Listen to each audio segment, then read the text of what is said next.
Hello, everybody. This is Ty Rivera, and this is episode 8 of Unbothered by Ty Rivera. I'm coming to you from high atop Ty Rivera Studios, aka Casa de Bijou, and this episode is called Farewell, Zac Elk. If you guys don't know, I lost my trusty sidekick last week. At first, I thought me and Zac were going to be in it forever. I thought Zac was going to be just my all-the-time sidekick. And I think Zac might have thought that too. I'm not sure exactly what happened. I don't hold it against Zac. I know he has other things going. I know he has a life outside of me. Outside of Unbothered by Ty Rivera. But I thought we'd be able to work around that. Apparently not. Zac isn't the friend I thought he was, ladies and gentlemen. You're hearing it here first. Oh no, I'm not mad. I'm not bitter. I understand that people have to do what they have to do. I respect people for their decisions. When I say people, I mean Zac. When I say decisions, I mean the decision to leave me, Ty Rivera. But Ty Rivera must remain unbothered, or else I'll have to change the name of the show to Bothered. Very bothered. And then it won't be by Ty Rivera anymore. It'll be with Ty Rivera. Because I'll expect you all to be bothered with me and hate Zac just like I do. No, the truth is I really don't hate Zac. I love Zac a lot. Zac's a good friend. I one day sent Zac a text message asking him how hard it would be for me to set up a podcast. And Zac responded right away, and within a couple of days, we were doing my first episode. So I'm very grateful to Zac. I wish he could have hung out and, still worked on the podcast, but that's for my own selfish reasons. It's not like I felt like or feel like he owed me anything. Technically, he did me a pretty big favor just by getting me started with this, because I'd been procrastinating for a while, and I didn't know exactly how to do anything or how to even get myself on. Turns out it was really easy, but Zac made it even easier by doing it for me and then just showing me what I needed to be doing. And even when it came to my equipment, like Zac had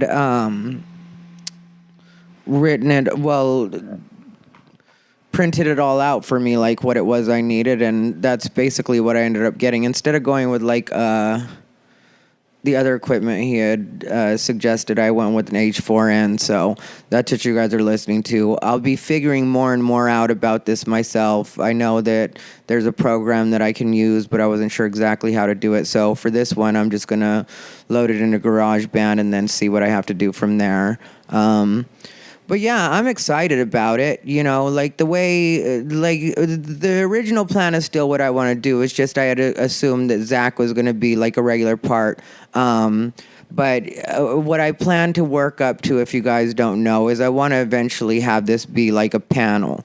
But for right now, I think it's good for me to get used to the one-on-one interviews, talking to people. But I don't even know if interview is the right word. I should say one-on-one conversation, because a friend of mine, a really good friend of mine, Julie Weiss, who is ridiculous, but we talk a lot, and I do take Julie's advice into account because she is an actual comedy fan, and, even starting to do something with her show. She runs a show with Kyle Ray at the Comedy Store in the Belly Room called Bedtime Stories, and it's a storytelling show. And I really do feel like Julie has an appreciation for comedy, so I do take her opinion seriously, at least on some level, or as much as I'll take a person's opinion. But I was talking to Julie one day, and Julie was like, yeah, I listened to the first 2 episodes, and I didn't feel like I learned much about the guest. And I felt like, well, then you get it. And that's what I told her. Because really, I don't mind either way is the truth of it. I don't mind if the guest wants to talk a lot. I don't mind if the guest, wants me to do more of the talking, or some comics I'm going to introduce you guys to and people I'm going to introduce you to aren't the most familiar with doing podcasts or the most used to doing podcasts. So in those cases, I'll do most of the talking, and I don't mind that. I like to get to know the comics a little bit better, and I also have my own ideas of the way that I want things to go. And I guess it's overall better that I'm doing this by myself, because then I can completely control the direction it goes in and not have to worry about, another person's input or another person having a say. I wanted to do this episode by myself rather than have a guest, because there's a couple of things that I want to talk about outside of just the way the podcast will eventually work, which ideally for me, I've already mentioned, I do plan to have it be a panel and 3 or 4 guests.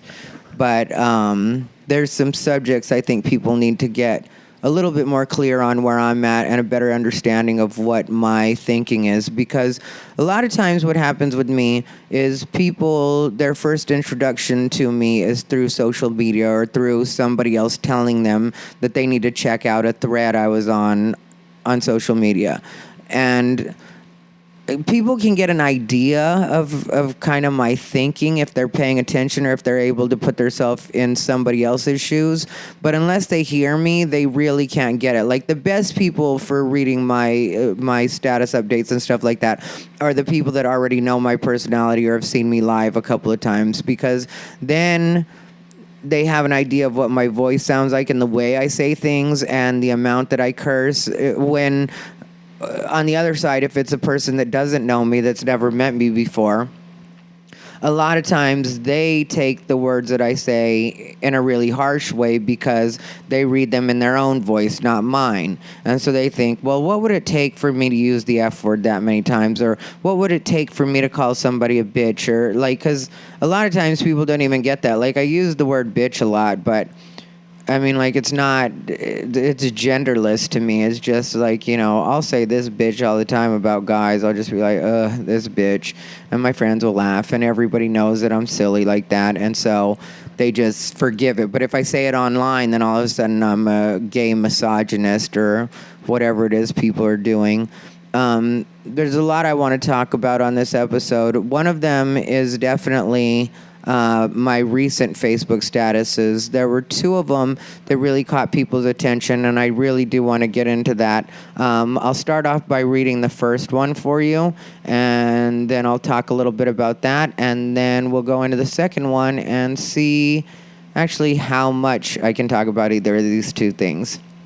So we'll start off with the first one. Here goes. I'll probably be moving out of LA before long.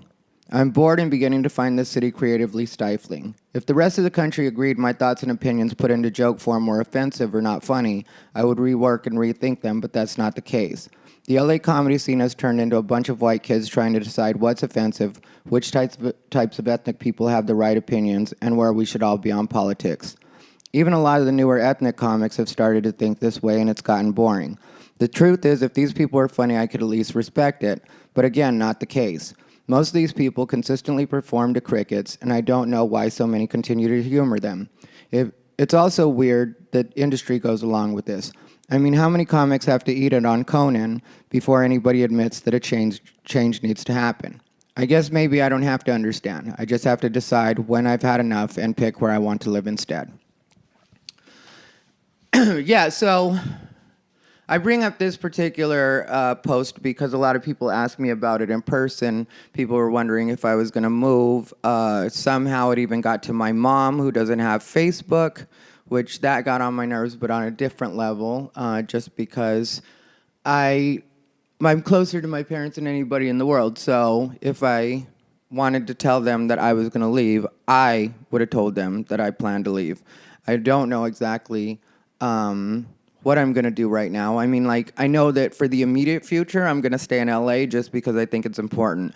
I got a lot of good feedback in real life from people, and even like messages on Facebook where people were letting me know that they think I should stick around because a lot of people feel the same way I feel. I'm just more vocal about it. And I know a lot of people think that I'm an asshole for even saying this kind of stuff because we're all, for some reason, I don't know who decided when, that we were supposed to all be nice to everybody and treat people like they were something special just because they decided to pick up a microphone and do an open mic.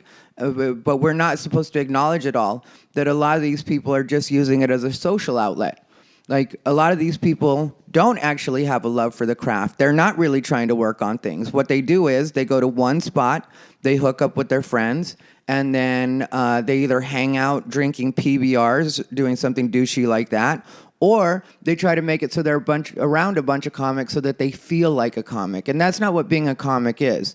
Actually, being a comic is kind of lonely and boring sometimes. Like, yeah, you get to hook up with your friends and hang out a little bit at different points, but for the most part, it's just trying to get from one spot to the next, especially when you're brand new.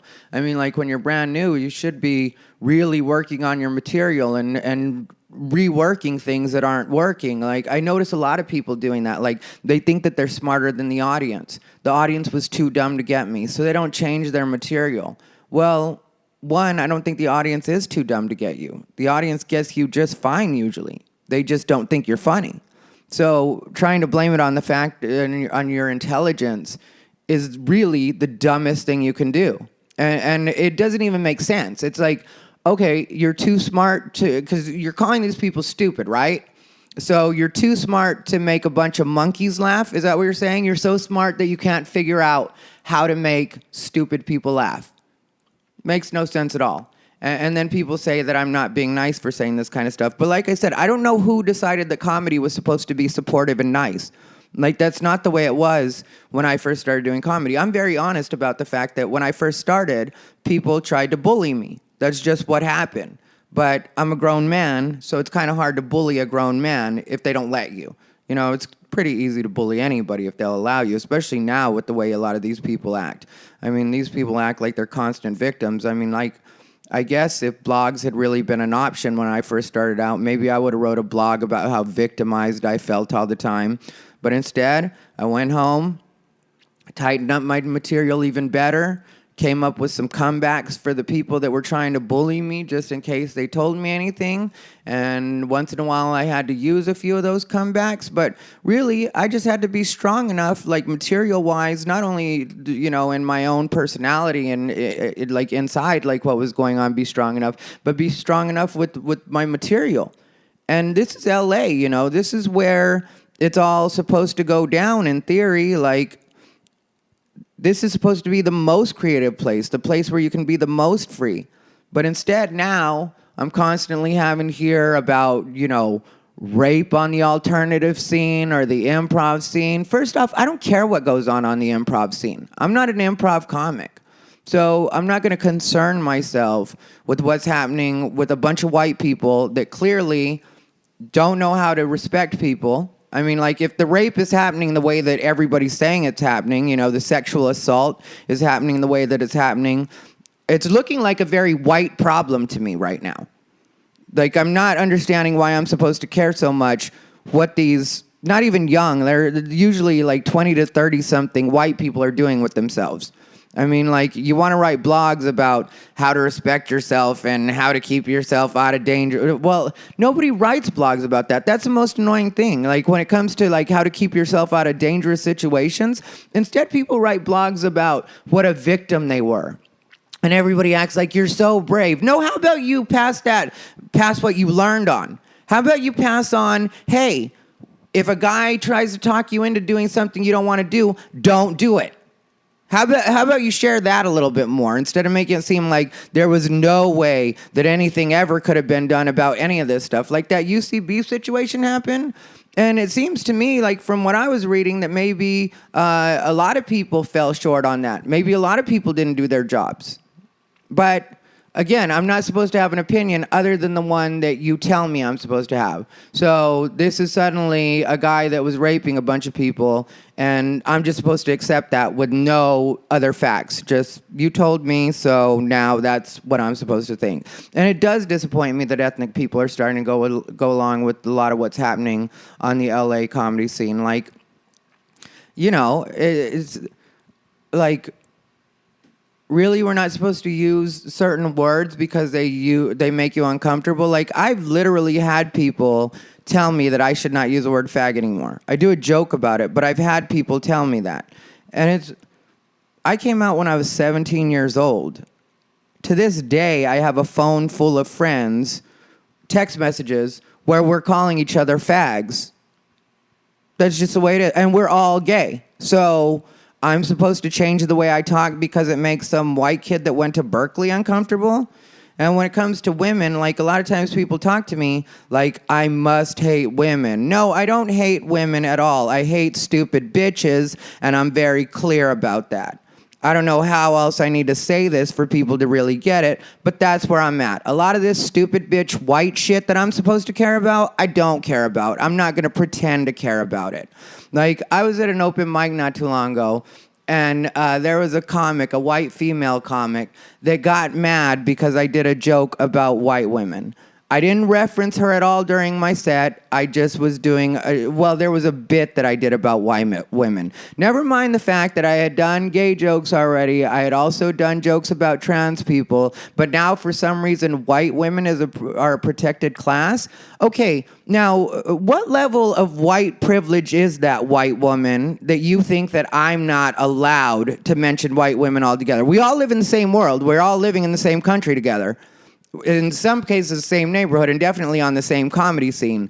But I'm supposed to completely pretend like white women don't exist? Or is there something you can send me that would tell me what I'm allowed to say about white women?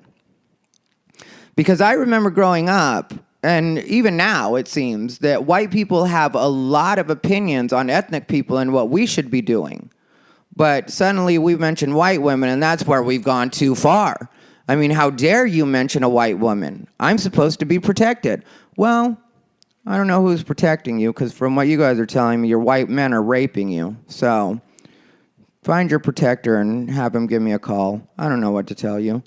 But I am just tired of LA comedy turning into this boring situation where everybody's supposed to say the exact same thing. We're all supposed to have the same views, like, I'm voting for Trump. That bothers some people. It doesn't matter that I've given actual reasons why I'm voting for Trump. It doesn't matter that it's not based in racism. It doesn't matter that it's not based in misogyny. None of that matters. That's what I get called online.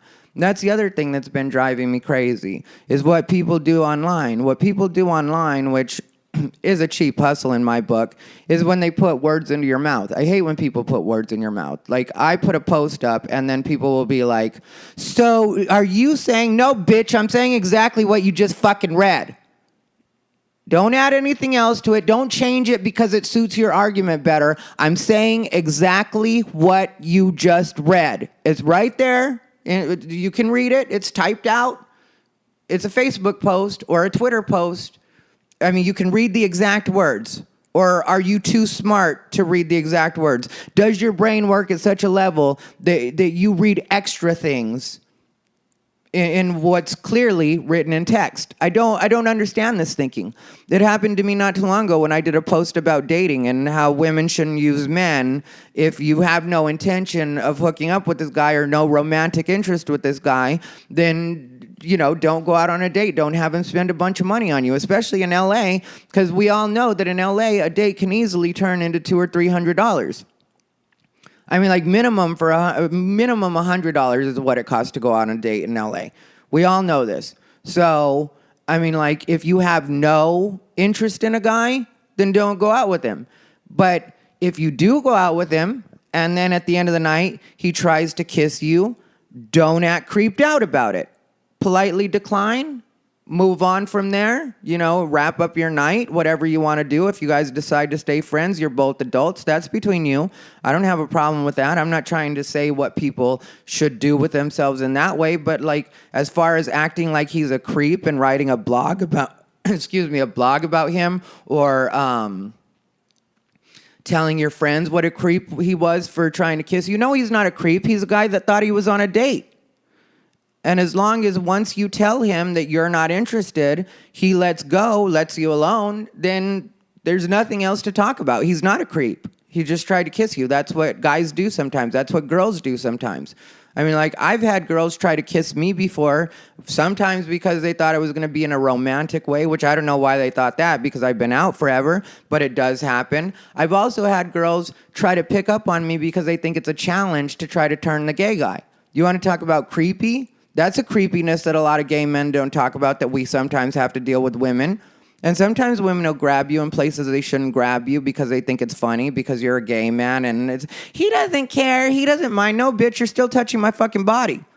And anybody will tell you about me that's one thing I'm big on. Like, I'm not one of those gay men that's going to grab your boobs at a gay bar. There's no reason for me to grab any of your parts, your body at all. I mean, like, I'll touch your waist so we can take a picture together, but I'm not grabbing your boobs. I'm definitely not touching anywhere else.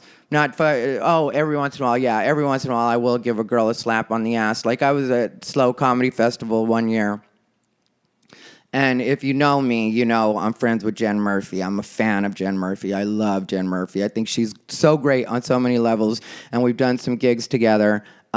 She's just a great comic and really funny and really fun. And we have a fun relationship like that. So I saw Jen Murphy at a bar, at one of the bars that was hosting the show. I think it was Spike and Slow, which host the Poison Show is what it's called. That's where comics drink and then go on stage a little bit buzzed or drunk. And I saw Jen Murphy standing at the bar, and I walked up behind her, I wound up and slapped her in the ass. Not super hard, of course, but just, a little wallop. Well, joke was on me because the woman that turned around was definitely not Jen Murphy. But thankfully, she had a good sense of humor about it, because I was right away very apologetic. Like, I'm so sorry, I thought you were my friend Jen. And then she just started laughing, and we had a quick laugh. And I left her alone, but I did feel kind of like a creep, because now I just slapped this woman that I've never met on the ass. But, it's rare that I have that kind of relationship with women, because I feel like, we should all kind of keep our hands to ourselves, especially in the sexual way, unless somebody, lets you know that they want you or something. But my point is, I didn't say anything about like rape, kissing, rape or anything like that, or that you had to give him the kiss. And then it got posted on this feminist blog, and they were all like, so if a man rapes a woman, and it's like, okay, I didn't say anything about rape, so I don't know why you keep trying to bring it back to rape. Well, I know why you could try to keep bringing it back to rape, because that's the only argument you have prepared. That's really the only thing you're ready to discuss is rape. You're not willing to discuss the fact that some women do admit that they will think about different guys that they can go out with just to get a free meal. I mean, like, that may not be you, but some women admit that. I know, because some women admitted that to me again after I posted that Facebook status. They were like, yeah, I know exactly what you're talking about. I've been that woman before. I've done that before. And I admit it's not right, but I did it at the time. I was hungry. So, I'm just saying, don't do that. Then you won't find yourself in awkward situations. People try to act like I'm an asshole for it. Then this post, a lot of people let me know that they didn't want me to leave LA. And I think it's important that I stay in LA for right now, because even though it's been a bit slow and I've had to deal with some opposing viewpoints, a lot of people are getting me, and it is starting to change the way people are in LA. Like last night, I was at Big Wang's in Hollywood, and Alex Duong and Haiti hosts that show. If you aren't familiar, it's a great open mic. It starts at like 11, and I say it's a great open mic because you can work on any thought or idea you have and not have the thought police bugging you about what you're not supposed to say. Nobody's going to write a blog from Big Wangs. It's not that kind of crowd. So I was there, and Alex DeWong went on a rant about people not being real in comedy. And, you know, we've talked about this before. I've talked about it with Alex, and I know that he gets it. Like, I know that a lot of the comics are getting it. Like, a lot of really funny comics are beginning to wonder why they're sitting on the sidelines.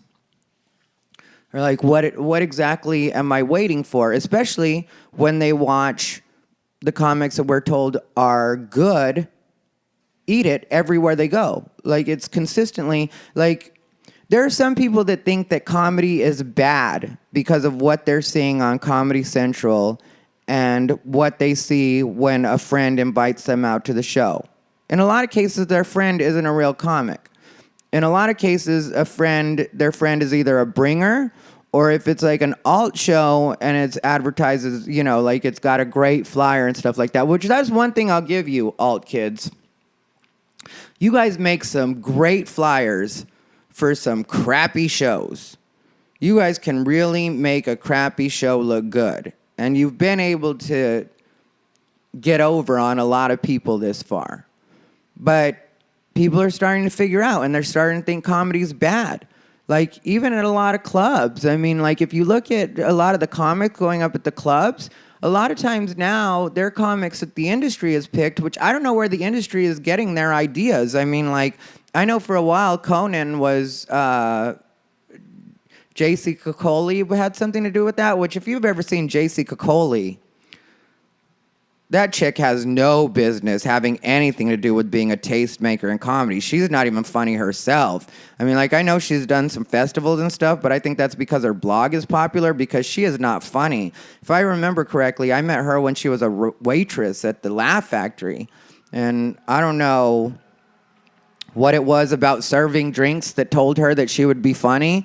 I mean, like, I know it's worked out well with her for her fashion blog, but as far as her actually being funny, one time she sent me a message because, like, we used to be friendly, right? Because I don't mind being friendly with a lot of these unfunnies because they're just going to be around. That's what it is, right?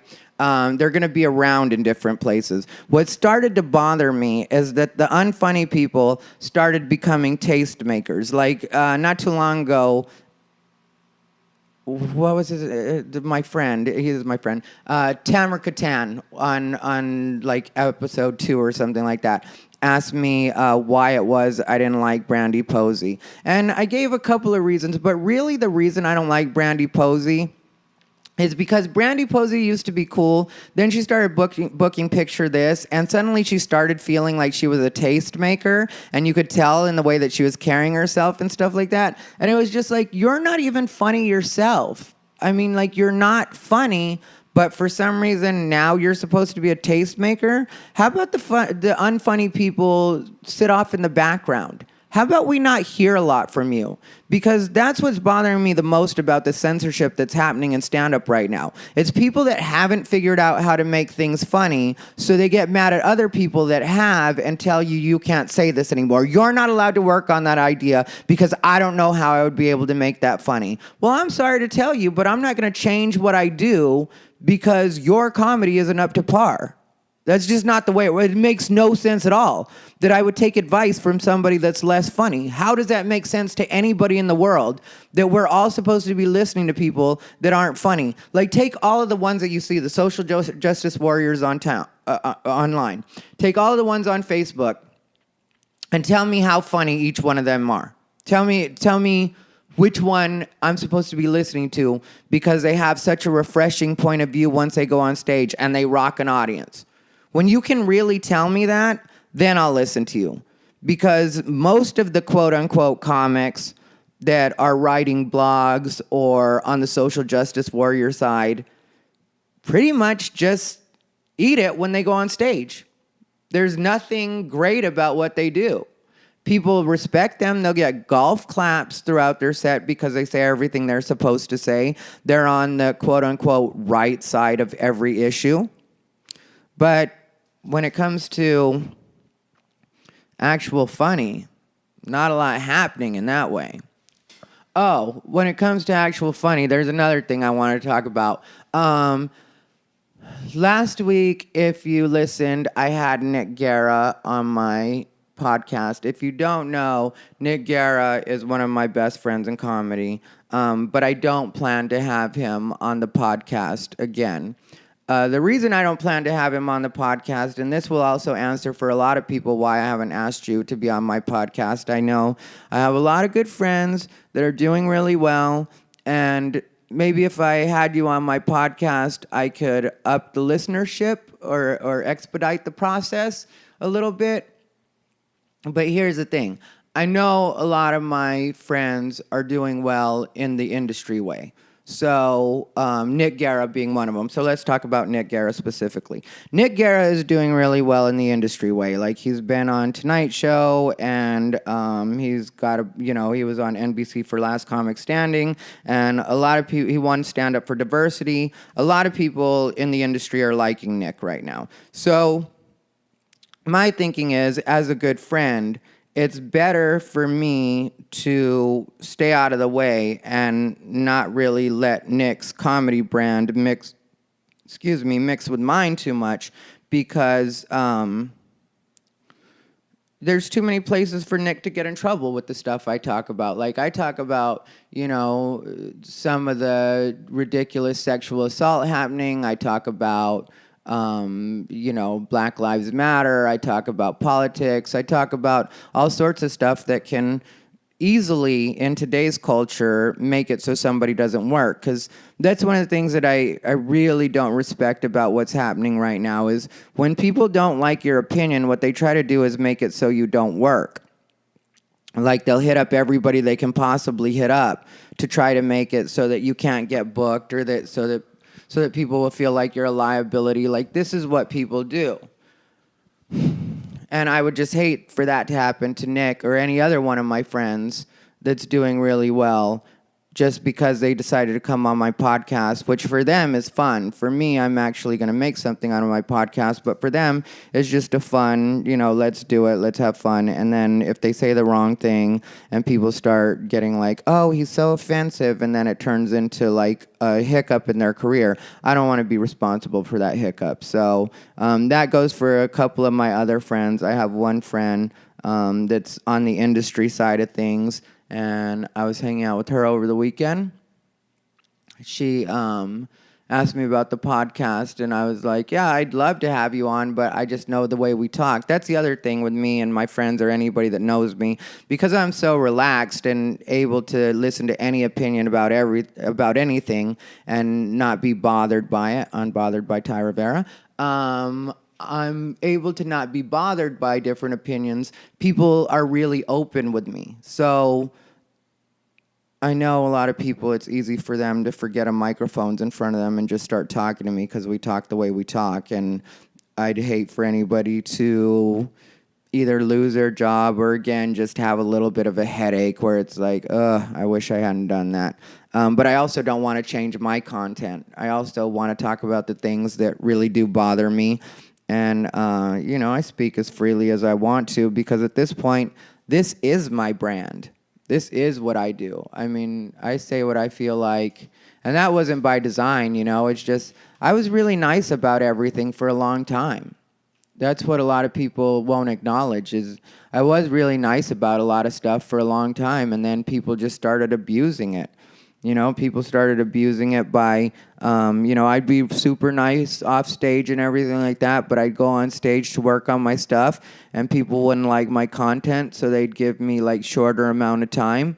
But they didn't care that it was going really well and that the audience, or the comics in some cases, if it was just a comic audience, were laughing at the things that I would say. It would bother them that not only was I talking about these things that they didn't like, but I was also getting laughs off of them. So then people started doing things like lighting me early, and I always have a stopwatch on, so I would let them know that they had lit me early after a while. Because the first couple times it happened, I was like, oh, I guess maybe we're running short on time or something like that. Then I noticed other people getting their time, and, Oh, that's the last thing I have to talk about. I know some comics asked me about this. People wanted me to talk about it. It was the other Facebook post. Last night I did 5 spots if you count the one where I yelled at the host for being a disrespectful little turd. Maybe I'll talk about it on the next episode of Unbothered by Ty Rivera. That was one people asked me about, like, from an advice point of view, because I guess they want to know how to, what I meant by disrespectful. And this is the thing with me. I go to a lot of open mics. Like, that night, I went to 5, obviously. Well, one was a show, which was at the Karma Lounge. Thank you, Du Kerpolani. That was a great show. It was really fun. Then I went straight over to Hollywood Hotel. Then the next stop was Days Inn. That's where we ran into the problem. Joseph P. Larkin, I've been friends with for a long time. Joseph, I mentioned a couple episodes that I wanted to have him on the podcast because I think he's misunderstood. Little did I know, Joseph was going to act like an asshole 2 weeks in a row. And this is the way it works for me. If I just decide to show up at your open mic, I don't expect any special treatment at all. I sign up like everybody else. I put my name in the bucket. Whatever the process is, that's what I do. But if you hit me up specifically and ask me to do your show or your open mic because you know that it will make your show look more professional, which is the way it's presented to me. This isn't me, like, putting words into people's mouths. This is the way people hit me up. Joseph P. Larkin specifically hits me up this way when he gets in contact with me. It's always like, hey, I'm trying to make it look like a real show. I want it to be professional. I think I can actually make this work. So if you can...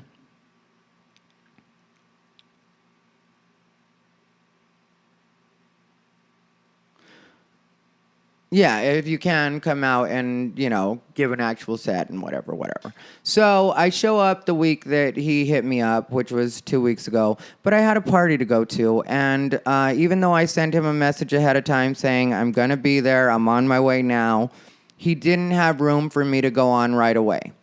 So no big deal. I wanted to get to my friend's party. Get to see my friends once a year now, these particular friends.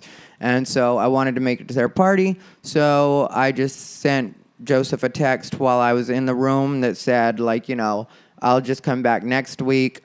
And I didn't think anything of it, So I come back next week, which was just this last Saturday or whatever. And I get there super early. The band's still breaking down because they have live music right before they do the comedy. So the band is still breaking down. I sit through that. It's me and at that point, I think it was just me and one other comic, Wub. But I had hit Joseph up before just to remind him that I was on my way. I didn't hear anything from him, but that's not uncommon if you know Joseph. And so... I get there, and he says that I'm the third comic up, which the other 2 comics, not for nothing, did come after I got there. But I'm still not tripping off that, okay? Like, if I'm going to be third, I'm going to be third. Joseph announces the order from the stage, and he was like, okay, it's going to be Richard Bain, then I don't remember the other guy's name, and then it's Ty Rivera. And so he was like, you're third, Ty. And so I repeat, I'm third, just to make sure, and he says yes. So Richard Bain goes on stage. Richard Bain's a friend of mine, funny comic. I watch Richard Bain, that's fun. Then he gets off stage, and his friend is up, and so I talk to Richard Bain really quick. We're talking in the hallway. And me, I know about what the comic is doing on stage as far as time-wise. And so, I just know to be in the room as soon as I hear the music again, because there's music playing between each one of the comics. And I did stay in for Richard's set, so I saw the first comic, I just missed the second one. So it's not like I'm disrespecting the room and not paying attention. I've already seen one comic. But as any comic will tell you, when you're in a room like that, you don't sit and watch every comic. It's just the way it works. We all see a bunch of comedy. We're not going to stay in the room to watch people. So I walk in, and it's before the other comic is just gotten off stage. Joseph P. Larkin just got on stage, and he announces Wub. And I was thinking in my head, like, there must be a mistake. So I just keep walking towards the stage, and he's like, no, it's Wub right now. So I get off. So I come back and sit down, and the whole time I'm stewing because like I said, I ended up doing 5 sets that night. I wanted to do as many as I could possibly do. So I'm trying to get in and out of there and also do Joseph P. Larkin the favor of being at the room. And keep in mind, Joseph P. Larkin has called me to do a bunch of crappy stuff. Like just anytime there's a crappy situation going on, Joseph P. Larkin calls me to see if I can show up and do a set. And if I'm in town, I always do it for him. So if I'm supposed to go up third and I want to make sure that I go up third, because that's where you told me I was going to be, that's where I'm supposed to be. Like, don't change the order because I wasn't in the room. Like, what's that about? Like, I wasn't in the room, so I'm not being so I'm not being respectful to the other comic? Is that what you're trying to claim? Or is it that you thought I wasn't going to be around? Because I don't know if you know this, but I'm a professional. I can actually be in the room when it's time for me to be on stage. That's something I've proven over and over. So I don't understand what was happening. So I get on stage and I ask about that. Because I couldn't help it. I just was annoyed. And I got on stage, and the first thing I did was ask why I got bumped. And Joseph P. Larkin didn't have an answer. Instead, he tried to just stare me down, which I'm not afraid of staring fucking Joseph P. Larkin's bitch ass in the fucking eyes. I mean, like, I know he has a reputation for beating women, but I guarantee you I'm not one of them. But anyway, so we stare each other in the eyes, and you'll understand why I'm upset in just a second, why I talk about Joseph P. Larkin this way after I said that I was friends with him, because technically I was friends with him and I did like him, but what really got on my nerves about this and made me lose all respect for him was because what I did was I asked why I got bumped. We stared each other down. Then the guitar player did something because there was a guitar player there. And then I said, I'm fucking pissed off and I don't even want to perform now. So I'm getting off stage. And I walked off stage. And people can say that's unprofessional. You know what else is unprofessional? Not being paid to do shows. So I wasn't being paid that night. Don't expect me to act like a fucking professional when somebody's being a fucking piece of shit with me. Because really, professional would have been I go up third like I'm supposed to. That's the way the show's supposed to run. Then I have a professional set. Then we're all done. But if we're not being professional, then we're all not going to be professional. And I'm part of that process. I'm definitely going to let you know that I'm not fucking performing in your bullshit fucking room. And I'm walking off your fucking stage right then. Then I stay in the room so you can talk shit if you want to. If you want to say something to me, if you want to address me, now you have the mic in your hand, you have full control. Let's fucking hear it. I'll sit and wait for it. So I sit and I wait for it, and nothing gets said about me, which I'm cool with. You know, I'm cool. Like, we can talk about it later or whatever. In my thinking at that point, me and Joseph are still friends. We're still friends, so there's really no problem. So I'm like, I'm going to go ahead and leave now. I've got shit to do. Like, in my head, this is what I think. I don't bother announcing it. I'm just leaving. And then I walk out of the room, and I get a text message, and I'm standing next to the door, and then it hits me. Maybe I should wait around and see if they say anything about me once I've left.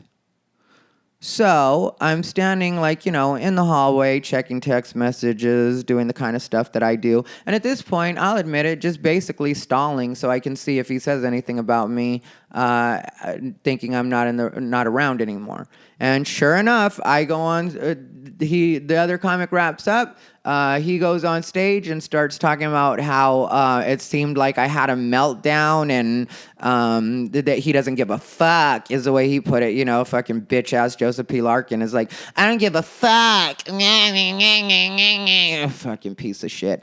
So anyway, so I walk back in the room and I'm like, oh really? You could have said all this while I was still in the room. And then you heard somebody like, oh shit.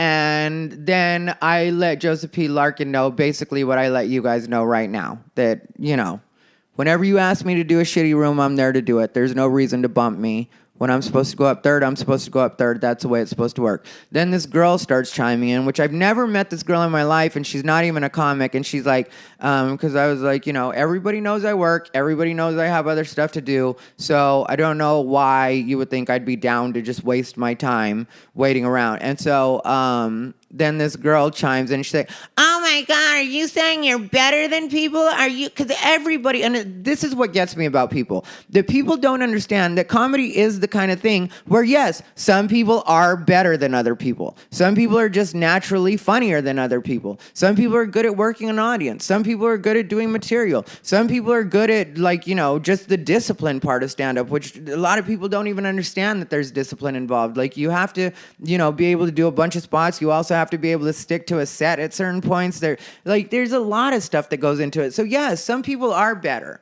And I'm tired of people trying to act like it's not. Like, like we're all the same because it's an art really and we're all just the same, it's all kind of the same. No, it's not the same. Some of you suck. Some of you need to understand that you're not good at what it is you're trying to do. And the fact that you even call yourself a comic hurts comedy. Like it really does hurt comedy that some of these people call themselves comics. But I'm supposed to act like we're all the same. And, instead I went the nice route that night and was like, I'm not saying that. I'm saying there's working comics and there's not working comics. I know, everybody knows that I'm a working comic. So treat me with some respect. Don't waste my time if you ask me to be at your show. Like I said, if I just show up at your show, however it works, it's however it works. But if you specifically ask me to take time out of my life and show up at your show, then yes, of course, you should treat me with some respect. You asked me to be there for a reason. You must think something of me. It can't suddenly turn into I'm not shit because I showed up.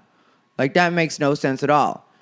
And I am tired of these bystanders because that girl wasn't even a comic. She was like the girlfriend of the guy who was playing guitar. And I really do feel like, just handle your girlfriend. The same goes for women. Handle your boyfriends. Like, when it comes to work, I don't know why you're bringing them to work anyway. Like, if you're supposed to be doing an open mic, which is you working, then why are you bringing your boyfriend or girlfriend along? What other job do you bring your girlfriend or boyfriend along to? And what makes you think we want to hear their opinions if you do bring them along? If they do come along, then you tell them, stay quiet, stay out of it. Some of it is affecting my business, because believe me, that guitar player, if I see him anywhere and he wants like a set in anything I'm doing, I'll never work with that kid. He's not smart enough to keep control of his business. He doesn't know to tell his girl, hey, nobody needs to hear from you in this situation. You're not technically part of it. And if you don't get that much about doing stand-up, then I don't want anything to do with you. I mean, I never want to deal with your girlfriend. I should never even have to know what your boyfriend or girlfriend's voice sounds like. That's the truth of the matter. So anyway, when it came to that situation and Joseph P. Larkin, I guess what I would say to other comics that are running rooms and starting stuff like that up is, if you do ask a comic to show up at your room and take time out of their day to do it, get them up within 1 or 2. Or if you give them the order, then that's the order. You don't bump people that you've invited to be out. That's not the way it works. And yeah, some people do get bumped. That's a part of comedy. Of course people get bumped because there's bigger comics in the room or comics that have done more and stuff like that. But the person I got bumped for, nothing against Wub. I like Wub as a person. We were chatting before the show. We were chatting at a party the week before. I mean, we every once in a while chat on Facebook. I like Wub. But at the same time, just as far as comedy goes, I've done more stuff. I have more credits. I'm further along. I work more. So what do you want me to do? Act like I'm cool to get bumped for Wub? I'm not. I'm not going to pretend I am because it makes you more comfortable.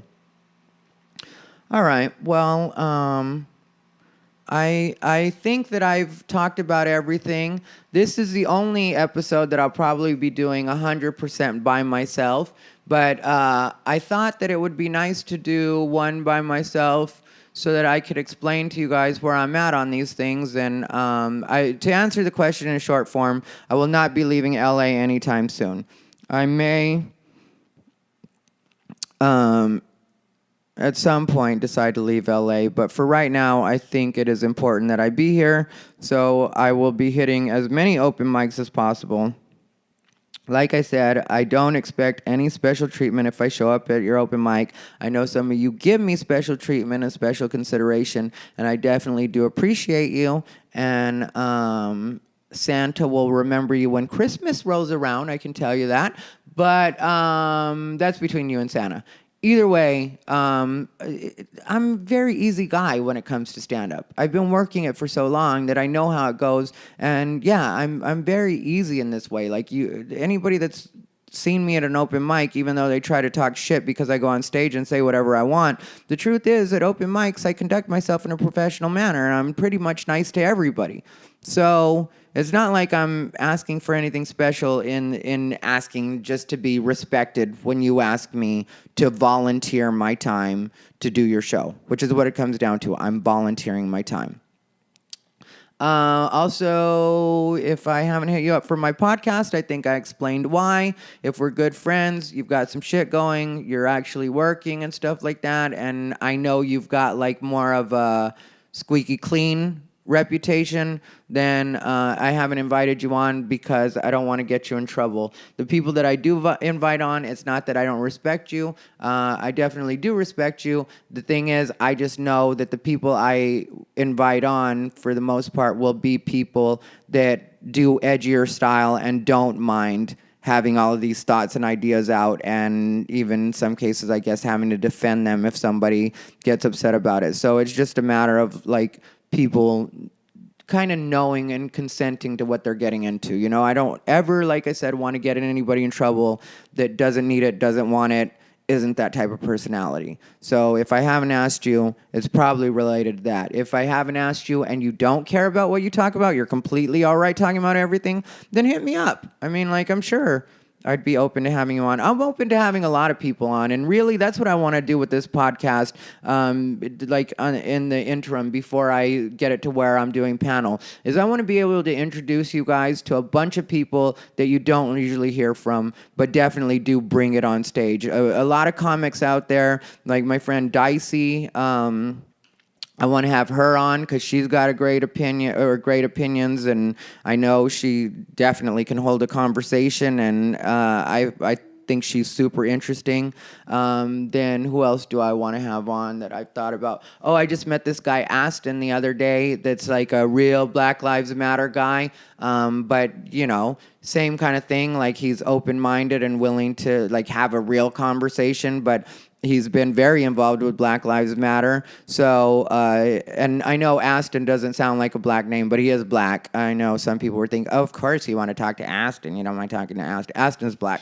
So, yeah, I want to have Aston on to talk about Black Lives Matter. Then DeMar Randy I want to have on at some point, just because I like DeMar Randy and I think he's super talented. And I don't know exactly what we're going to talk about, but, you know, I really like what I see from him on the open mic scene. So I want to get to know him better, have him on the podcast so you guys can all be introduced to him.